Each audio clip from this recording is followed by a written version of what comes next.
There is no debating the fact that Charizard EX is currently, for now, the best deck of the format. The deck is extremely powerful, consistent and disruptive. Pre-rotation and post-rotation, the deck has seen and will continue to see a lot of success until the cards inevitably rotate out of the game in the next few years. The deck has become so prominent in the meta that other decks have been playing certain cards and tools in order to help counter Charizard. But even then, the deck can very easily play through or around these certain cards and still remain on top. However, what if instead of playing just a couple of cards to counter the deck, you decided to build and play a deck that is specifically designed to counter Charizard because you hate it just that much? Well then, let me introduce you to Espathra EX, a 260 HP grass-type Pokemon boasting a very powerful ability and attack. Its ability says that while it's in the active spot, attacks used by your opponent's active Pokemon cost 1 colourless more, basically meaning that your opponent's active Pokemon needs 1 additional energy in order to use any of its attacks, alongside its already needed energy requirements. Already a very powerful ability, considering that most Pokemon in the format need 2 to 3 energy in order to attack to begin with. Adding on that 1 extra energy could be difficult for your opponent, or they might not read Espathra's ability and end up just putting themselves in a bad position. Not to mention that this ability pairs perfectly well with its attack.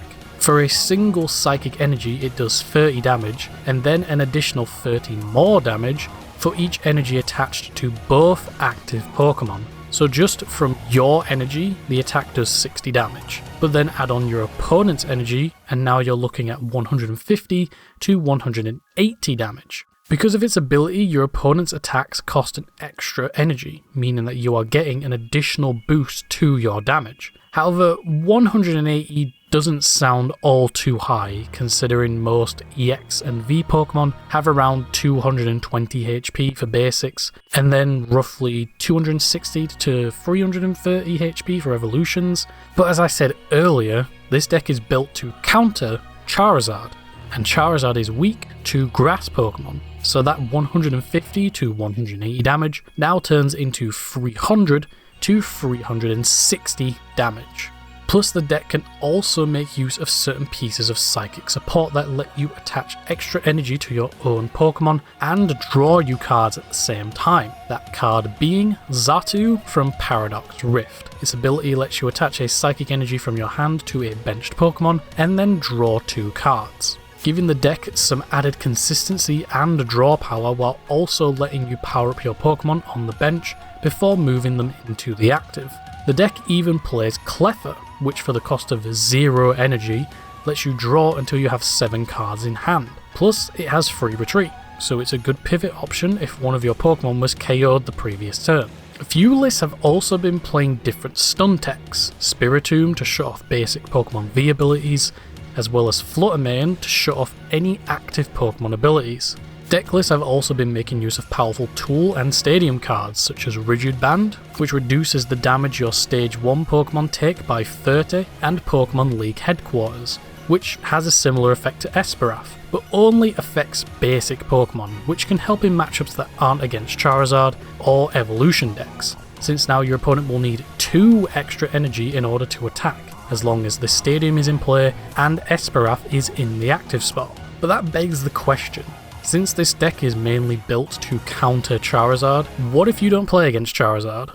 How does the deck expect to win? Well, since the deck plays a lot of psychic Pokemon, it can make use of a very powerful and very annoying card.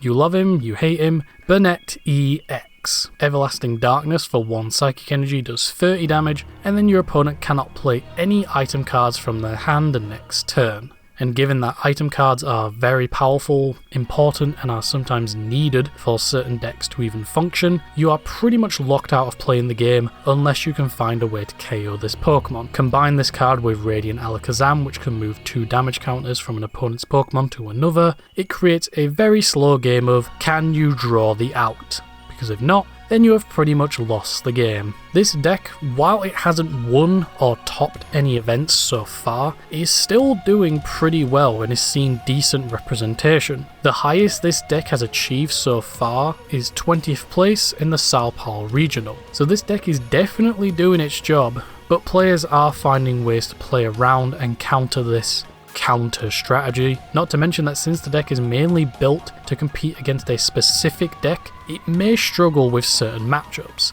Even with all of its other stun options, it might not be enough for this deck to achieve those top place finishes. This deck is certainly interesting and very unique. The fact that players are building a deck that specifically counters a certain deck says one of two things. The deck is just that powerful and a problem for the game, or they just don't like Charizard.